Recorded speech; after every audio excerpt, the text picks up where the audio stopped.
Good evening. My name is Jerry Sullivan. I'm the founder and chief columnist of Sullivan Says SoCal.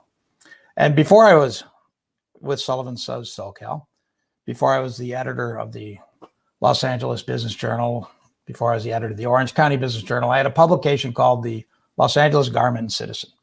It was in the heart of Los Angeles, in the garment district of downtown. And it covered the central city and surrounding areas, mostly through the perspective of immigrant ethnic communities that enlivened its working neighborhoods, the garment district and jewelry district, toy district, produce district. It was a wonderful experience. And I'll always be glad that I spent 10 years in that role. The Garment Citizen, my decision to start it was actually inspired by an article in the New Yorker magazine. It appeared in 1994. It was written by David Remnick. It was entitled News in a Dying Language. And the language it referred to was Yiddish, and the story concerned itself with the Forward newspaper in New York. The Forward was also a publication that concerned itself with ethnic immigrants in New York, starting in the late 19th century and, of course, into the 20th and continues to today. I'm glad to say that any worries about the death of Yiddish as a language or the Forward as a newspaper have not come to pass. And we can prove that today because our first guest is Rob Eschman, and he is the national editor and Los Angeles-based columnist for the Forward. Rob is widely known and widely respected for his current role as well as a prior tenure as the editor and publisher of the Jewish Journal. Welcome, Rob. You want to just give everyone a little introduction? Yeah, I think you did. My name's Rob Eschman. I'm the national editor of the Forward. The Forward's been around since 1897, as Jerry alluded to. It was the Yiddish paper. It was at one time one of the largest newspapers in America. It had circulation over 250,000 all over the country at the turn of the century. It was reinvented in the 90s as an English language paper, and now it's part of their national expansion. They brought me on. I was their first hire outside of New York. And when I asked you to be on the show, we kind of talked about a few subjects, and you mentioned the state of journalism in LA and what's going on with homelessness, a few other things. Let me start with this. It's been about a year, I believe, since you joined the Forward, and had an eye on things from that perspective. You know, the Jewish community has a great tradition of social service, and I know that you've concerned yourself and written about the homeless situation in LA. And I'm just wondering, from that perspective, that traditional perspective of the Jewish community, how do you see it? How does the community see it? How is it felt out there? I think there's three things. There's outrage, there's activism, and then there's frustration. And it almost follows in that order. Jews tend to be a wealthier demographic in Los Angeles. There's poor Jews, there's middle-class Jews, but there's Jews who are at the center of power in the city. There's Jews who are at the levers of government. People who are Jewish happen to be. And yet there's this frustration, there's this outrage of what they see with their own eyes in their own neighborhoods with the amount of homeless. It's only gotten worse since this current spate of politicians said they would make it better. So people are outraged. They get active. I think the former chair of the LA Housing Services is Rabbi Noah Farkas. There's plenty of people who are Jewish, who are active in the Jewish community, who are involved in the homeless issue. And then there's frustration because as much as there's money that pours into it, as much as there's activism, the problem's getting worse. And how is the frustration reflected? Are you getting, is it letters to the editor? Is it community meetings? How would you describe how the frustration is being expressed? It's really interesting. The joke used to be that at every cocktail party, when there were such things as cocktail parties, or at every conversation, it would revolve around real estate. Now, a lot of those conversations revolve around homelessness because it's what you see on the way to, on your way to your daily life, or as you go about your daily life. I live in Venice, where it's just, there are no words other than third world, fourth world. There are men and women sleeping on either side of the Venice Boardwalk, just a line of tents and lean-to shelters and makeshift shelters and people out exposed to the elements. It's so wrong on so many levels. It is a human tragedy that we are living in the midst of. And I think there's a sense, you bring it to the Jewish community, where there's a saying in Hebrew, we're all responsible one for another. Sounds better in Hebrew. And you can't help but feel guilt. And when I said we started out, in the old days, we were talking about real estate and housing prices and all that. It is related to the current talk about homeless, right? Because it's all about, is there adequate housing for them, and why isn't there adequate housing? And the decisions we make, the decisions our politicians make about how to spend public dollars are directly related to, the lack of housing for these people and the lack of social services. And are you getting the sense? I think one of the other things I notice is that the problem now is in neighborhoods it never was in before. You'll see encampments in neighborhoods that ones you just would never expect. That has that broadened the reach in terms of the Jewish community, more people feeling it than prior? Yeah, I mean, it seems to be spreading to almost every neighborhood except the mayor's somehow. Okay. Well said. They're parked out just everywhere but there somehow. I think that's part of it, but there's been activism both by Jewish elected officials and within the Jewish community. I mean, activism coming kind of out of Jewish congregations long before now. I think it's amped up. How do you feel? I mean, I wrote a column for the LA Times on a solution. This was 2 years ago. And the premise of the column was, in 4 years' time, or 8 years, I think it was at that point, we're going to have the Olympics in LA, and 200,000 people are going to fly into LA, and overnight, every single one of them is going to find a place to live. Well, we have 60,000 people on the streets who, over the past 10 years, and the number's growing, cannot find a place to live. So we could house 200,000 people overnight when we want to, because it's a priority, because it's the Olympics, but somehow we can't figure out a way to get these people shelter. And, you can't make this into a left-right issue. It's wrong for people to be on the streets. It's wrong, economically for the city. But mostly it's wrong for them.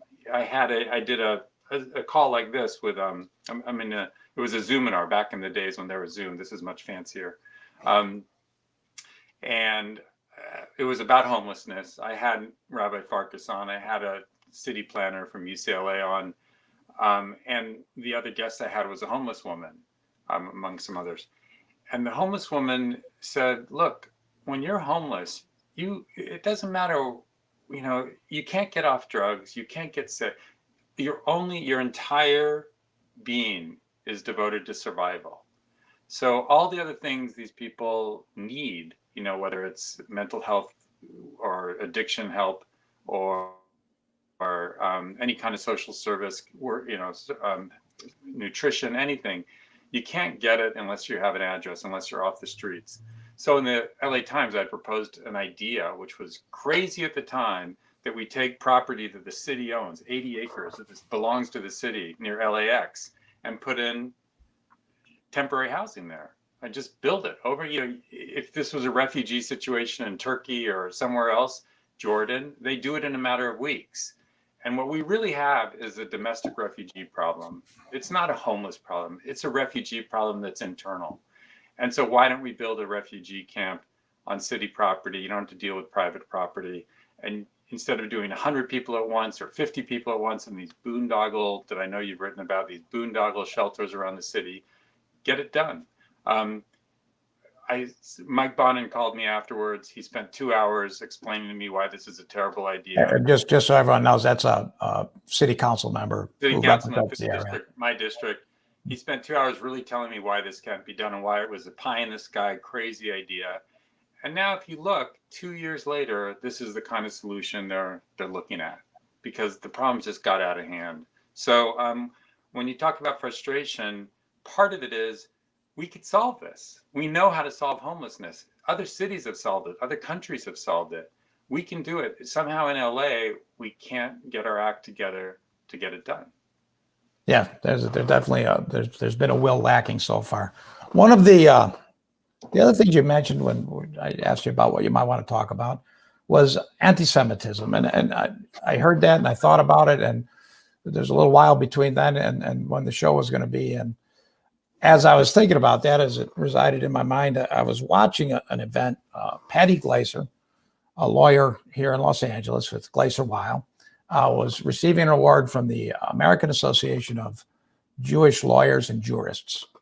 She was getting her Pursuit of Justice Award, and Patty stood up and made her remarks, and then another fellow who was honored by the group, Salim Gibran, happens to be the first Christian Arab to sit on the Supreme Court of Israel. He got up and made remarks, and the two were rather at odds about a vital piece of Israeli law, the nation-state bill, and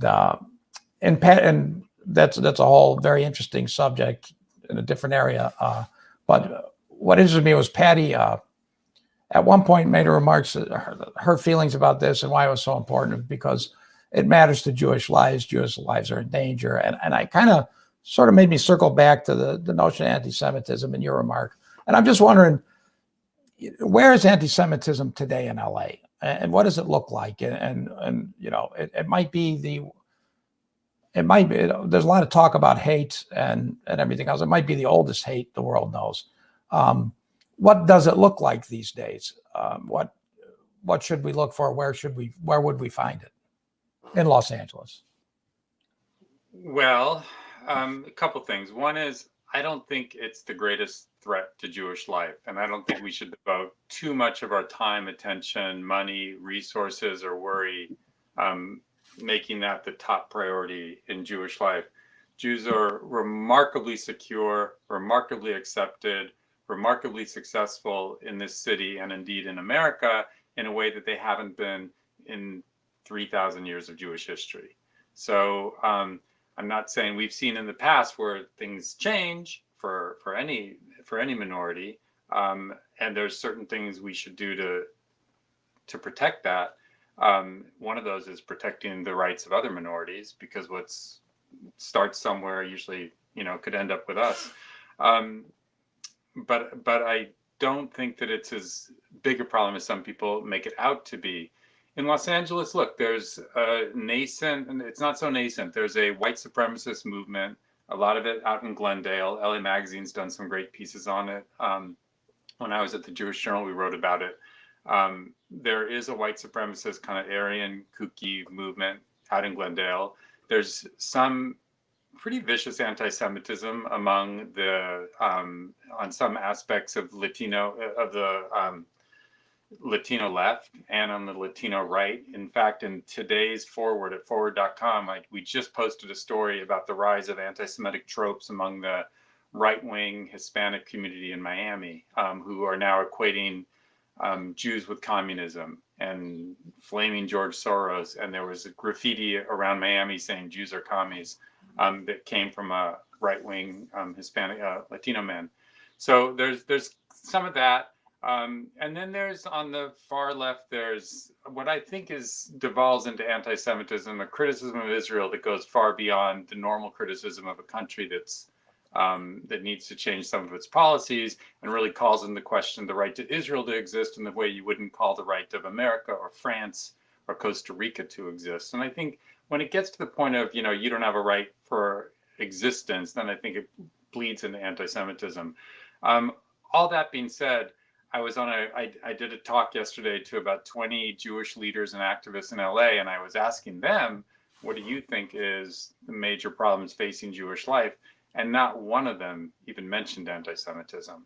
So I think even in the lived experience of most Jews here, it's not something that is, an immediate or urgent threat. That was a long story. Yeah, certainly nothing to ignore, but certainly nice to hear that it's not an immediate pending threat or perceived that way anyway. Thank you for that.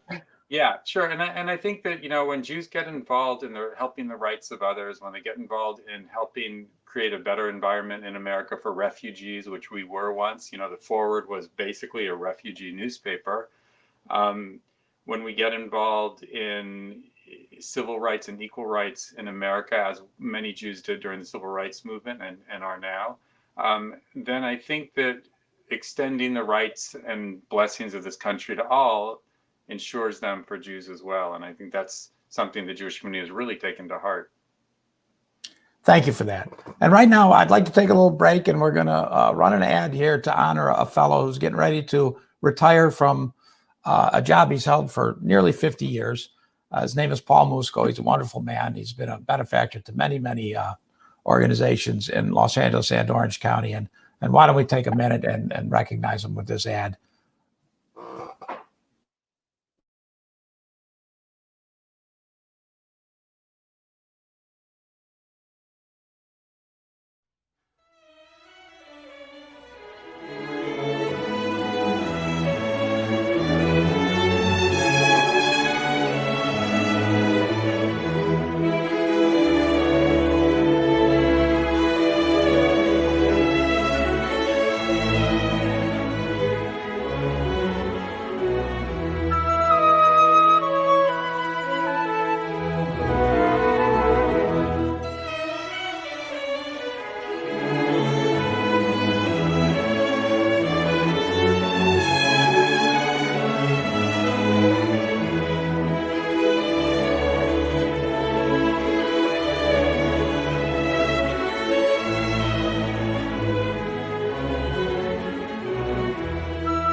And we're back. Thank you to Jim and Lynn Doty especially for making that ad happen. And congratulations again to Paul and Mary Bell Musco.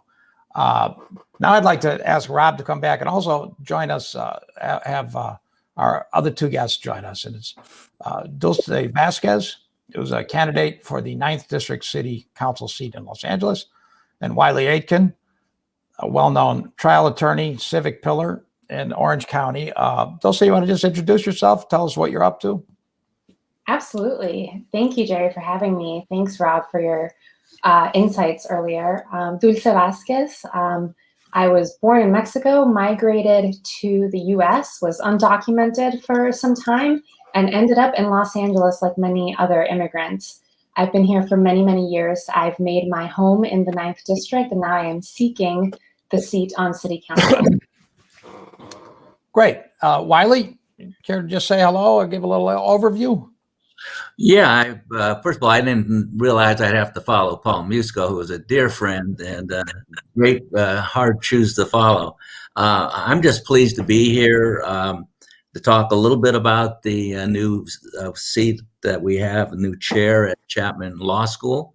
And I can't think of anything more relevant, having heard your initial guest talk about homelessness, since I was sitting in the federal courtroom when Dave Carter had his very first hearing in Orange County about homelessness.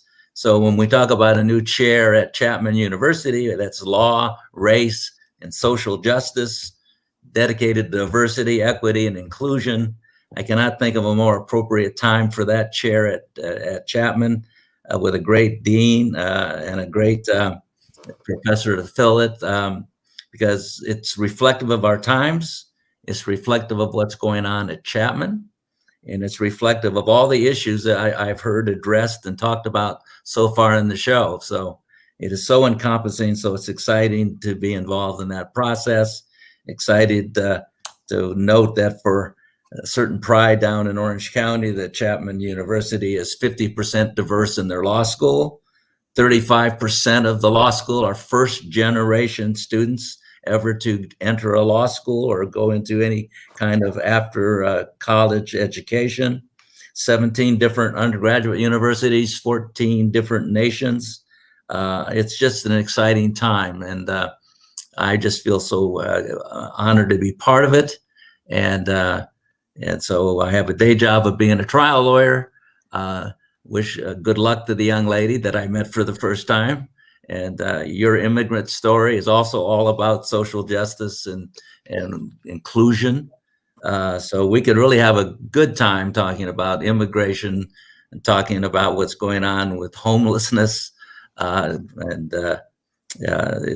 it takes a lot of us to get engaged. So I guess you've started the ball rolling a little bit, Jerry, on that score. Well, and you buried the lead a little bit, Wylie. You're very self-deprecating, but you endowed the chair at Chapman, right? Yes, I did. It's a new chair at Chapman Law School to focus on diversity, inclusion, equity. And the professor is Janine Young Kim.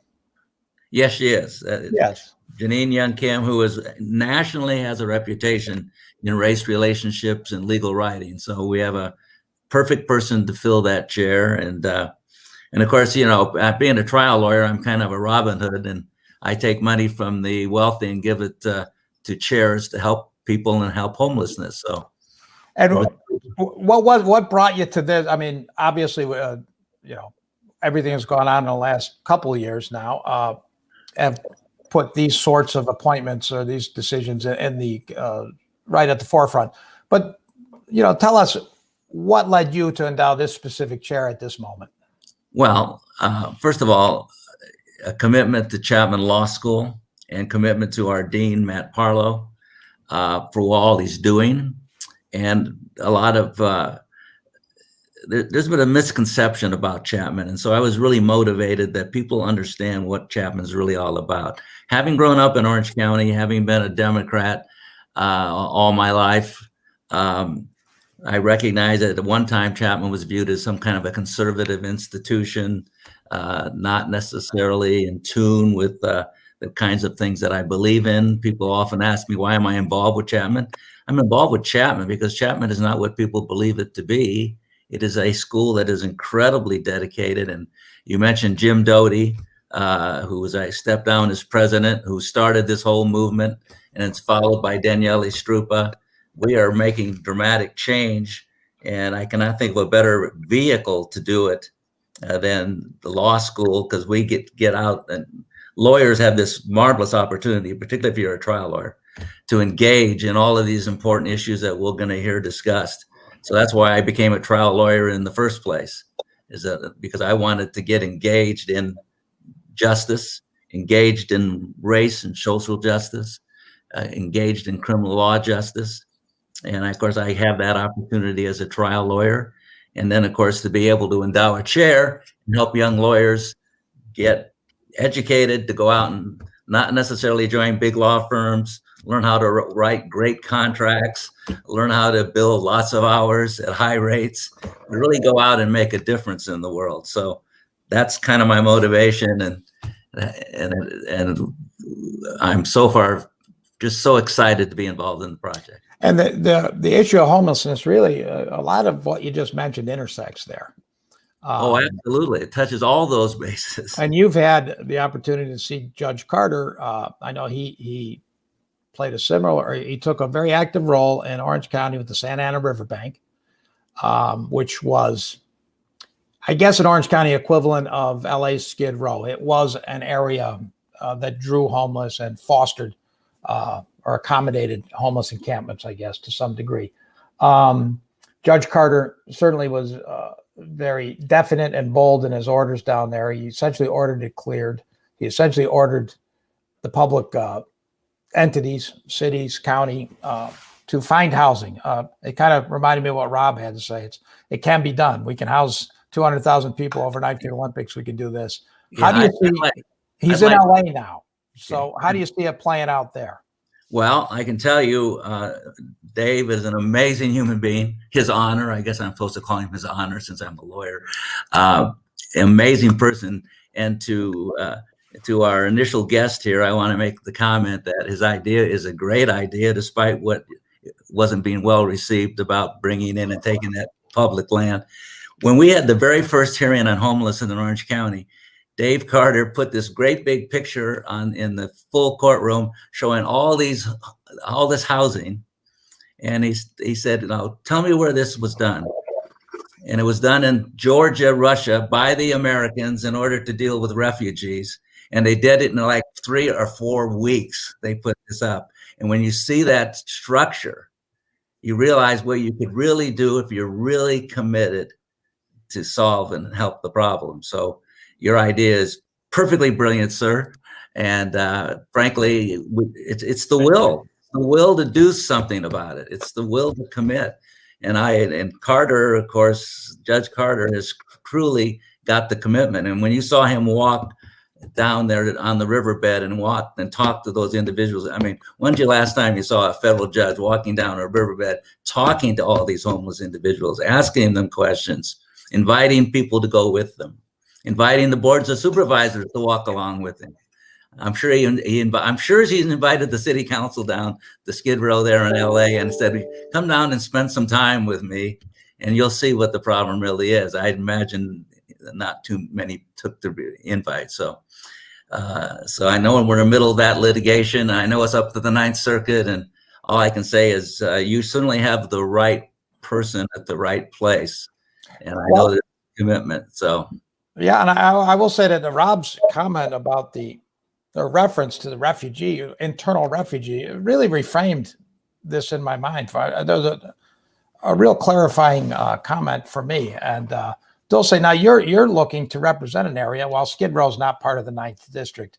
It certainly is nearby. And there certainly are probably an overrepresentation of encampments throughout the 9th District, which if we could show that map, you'll see the 9th District spreads south of downtown. It takes in a portion of downtown around the convention center mostly, and then spreads down right through the heart really of South Los Angeles. Dulce, how are you seeing this? What have you seen so far, and what do you make of Judge Carter's order and how this might play out? So, Jerry, first, I think I have to mention we're in a redistricting year. So since back in the 40s, I believe, District 9 has had all of downtown Los Angeles in it. It wasn't until 2011's redistricting that most of downtown was taken out of CD9 for reasons that we can all speculate on based on what has happened, what has transpired in City Council over the last couple of years.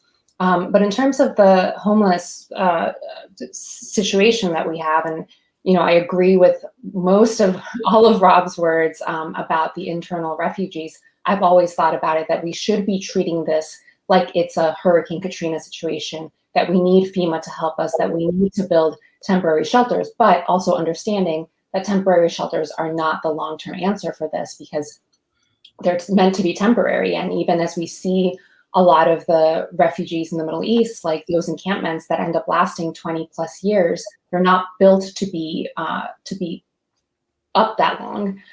So we really need to have multi-pronged approaches to how we solve this, and permanent housing, more housing, affordable housing, mixed housing are all solutions that we need to implement. And how we as the body that I'm trying to break down the barriers to create that, and to create it quickly, because we do have the Olympics coming. There's many activists who are fighting to stop the Olympics from coming, which we need to recognize what it is that they're arguing for. Things that have happened in London, in Brazil, we don't want that to happen here. We need to protect our already vulnerable populations here. So I admire what Judge Carter has been doing. I understand that his heart is in the right place. And really, how do we use his rulings to help us break down some of those bureaucratic barriers that for a long time our elected officials have blamed or have punted, that their hands are tied. Well, now we want to untie those hands. We want to be able to facilitate and to expedite some of these solutions. So really taking advantage of that. And Rob, you mentioned the internal refugee and the idea of a camp, which pointed to temporary housing, which is needed. There's no doubt about it.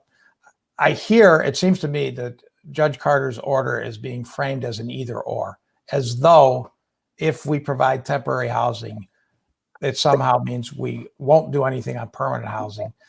it doesn't seem to me that it's an either or. I think we have resources if the resources were directed correctly. How do you see it? Is there plenty for both ends of the solution?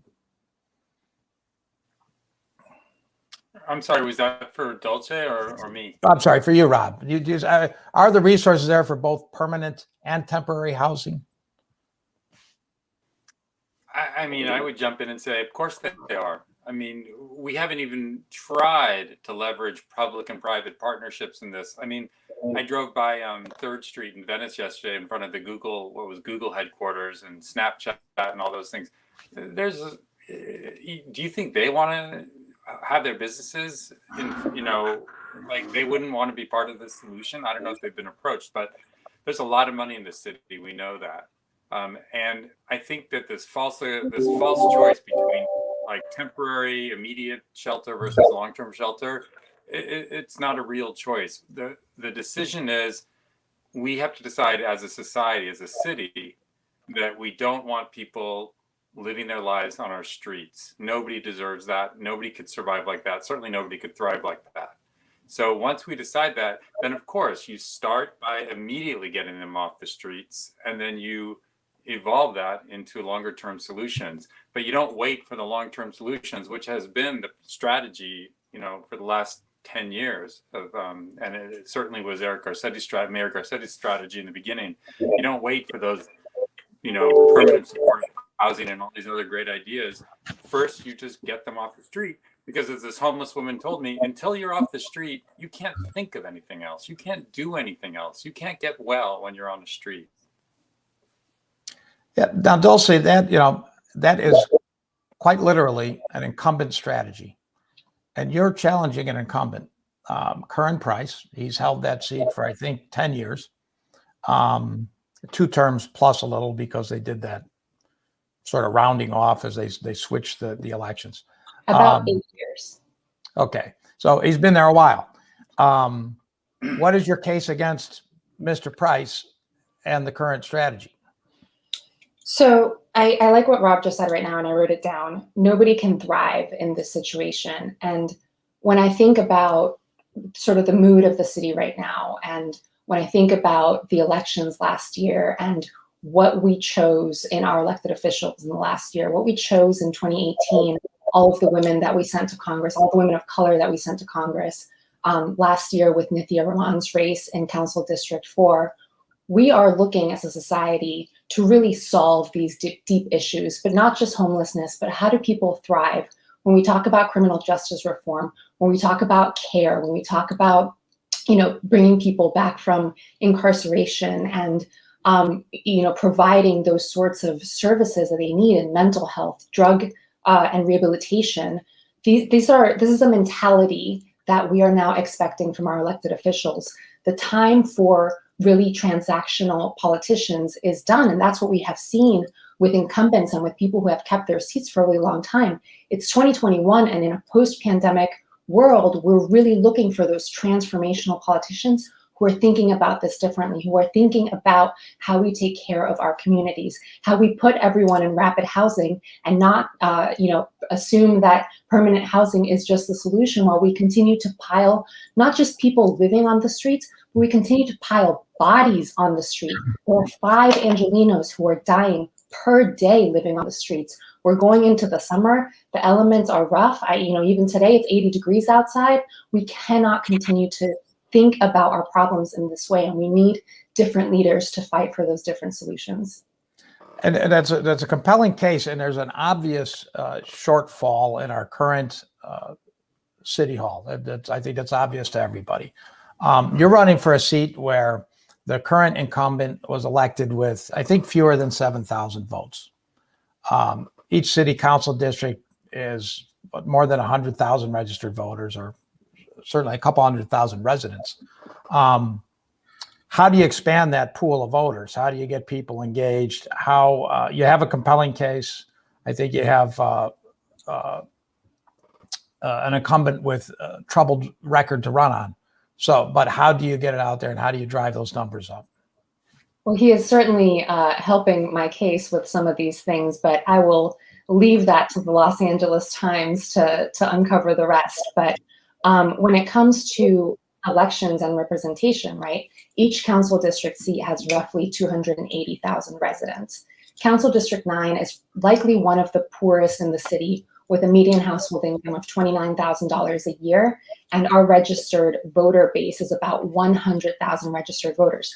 Compare that to Council District 4, where they have 180,000 registered voters. Now, there are many different reasons as to why that is. We have a higher undocumented population here in this district, and we understand that. We have about 80% Latino population, 72% renters. So you're correct. The last election was decided by Councilmember Price, winning 6,600 votes of 100,000 registered voters. Now that is, you know, when I think about engagement, I think about charter reform too, because I don't think that a council member should be able to win their race outright in the primary when we have such low engagement already between the primary and the general. So that's one thing that I'm thinking about in terms of platform. In terms of engaging younger voters, the district is about 42% of registered voters under the age of 34.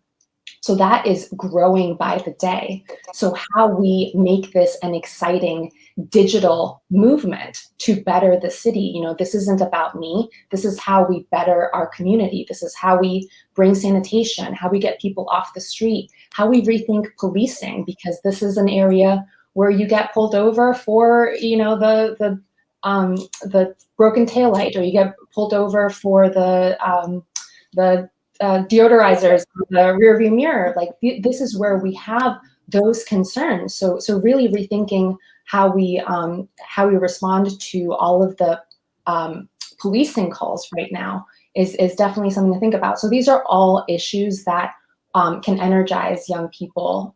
Climate is something that can energize young people. As I mentioned, it's 80 degrees outside, it's April, and our summer is just starting.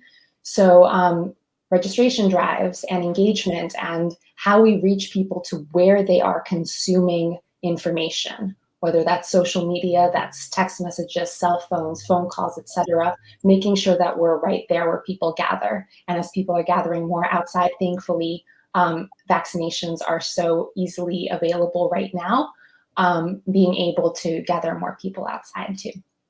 Well, great. Good luck. And I would just to be clear, I'll give certainly Mr. Price a chance to come on the next show and talk a little bit from his perspective, but I appreciate yours. Wylie, let me ask you, you know, a lot of change in Orange County. You talked about Chapman isn't what it's perceived to be by many people. Neither is Orange County in general. And, you know, it's certainly the Democratic Party has made great inroads there in what had traditionally been such a Republican bedground there. But tell me, I'm curious about this. Is Orange County purple or is it two-tone? Because it looks like some of the districts are fallen Democratic in a way that they might see. The district in Irvine with Katie Porter looks like it's going to stay in Katie Porter's hands for a while. Others, the one up on the northern edge of Orange County, really look like it could go back and forth and be a little more purple. But which is it? Is it two-tone or purple? Well, that's purple going blue.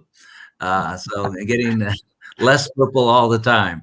But if you look at it, Katie Porter's the perfect example. Katie Porter was in a plus 18% Republican district when she won. When she won, by the time she ran 2 years later, they barely put up a candidate against her. There are 3 congressional districts in Orange County that are entirely within the county. 2 of those are held by a Democrat. There are three in which we share, like in San Diego, held by a Democrat, Mike Levin. One that we share, of course, in the north that's now been flipped, whatever the term is. And then we, of course, have Lowenthal in Huntington Beach and Long Beach area. So it's all the movements in the right direction. The wild card is going to be redistricting and see what kind of games get played with that. So that'll be an interesting issue to follow. But as reality is, the Democrats will do well as long as the party if Trump continues to grow and remains. And so we are going to be changing more and more to the Democratic side, because we know the fastest growing party is the decline of the states. The independents is the fastest growing party. And those independents have been voting significantly Democrat because there's no other choice for them. And so things are obviously looking good because we're a party. We care about these issues. We care about homelessness. We care about the compassion and immigration and the issues that people really care about. The fact that the suburban women in Orange County are going heavily Democrat because they care about childcare, they care about immigration, they care about being compassionate people. The time of tax relief and taxes and solely the economy isn't going to do it. So I believe in the two-party system.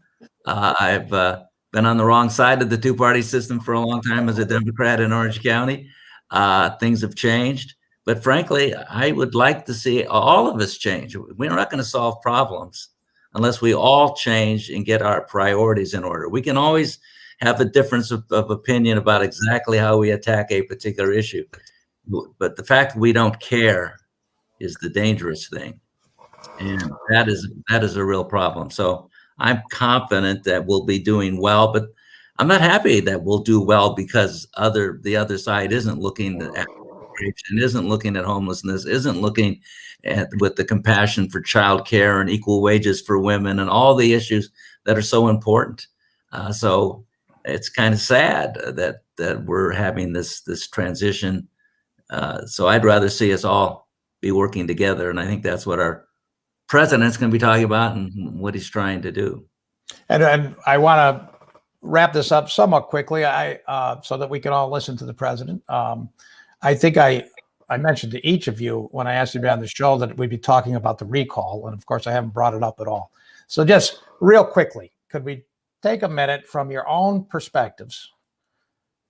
Just talk a little bit about the upcoming recall of Governor Newsom. And I really have two key questions. Is it worth doing a recall on a governor who's about a year away from running again for re-election? And the second question is there any chance of the recall working? Will any Democrat get on the ballot as a backup position? Wylie, why don't you start? Okay. No, there'll be no significant Democrat who is going to step forward. And so that's not going to happen. It's not going to be successful. I'm extremely confident that he'll be reelected. Is it a good idea to have another election when he's a year away? They could have a full election with everybody participating. Of course, it doesn't make any sense. So we have to ask a real simple question. With all the problems of homelessness, with all the problems of small businesses that have gone out of business and all the help they need, why are we spending millions and millions of dollars in an election that is so unnecessary, so inappropriate when we're trying to solve real problems? That is a terrible shame. And those people who are participating in the recall should be ashamed of themselves. Rob, how about you? Yeah, I mean, I agree. If you want to know why districts that are purple turn blue or districts that are red turn purple, this is an example of where this kind of Trump approach to politics leads. It turns people off because people have real needs, they have real priorities, and a recall election a year before you're going to have an election anyway. People are. I mean, you see it in the polls. People are just annoyed by it. They're upset by it, and there's only one party behind it. Dulce? I go back to what Wylie said about the millions and millions of dollars. I read this morning, $400 million it's estimated to cost because we'll still be in pandemic restrictions. And frankly, I believe that we should have mail-in voting be permanent, but it is costly, $400 million. What could we do with that in terms of education and care and housing and mental health treatment and drug addiction treatment, all the different things that you mentioned, early childhood education, all the different things that we could be investing in as our state that we are taking away from our budget to really entertain this this circus that is happening. Well, I will leave it there, and I appreciate all of you coming on and sharing your viewpoints. It's been very enjoyable. Thank you very much, and we'll see everybody next time. Thanks for having me.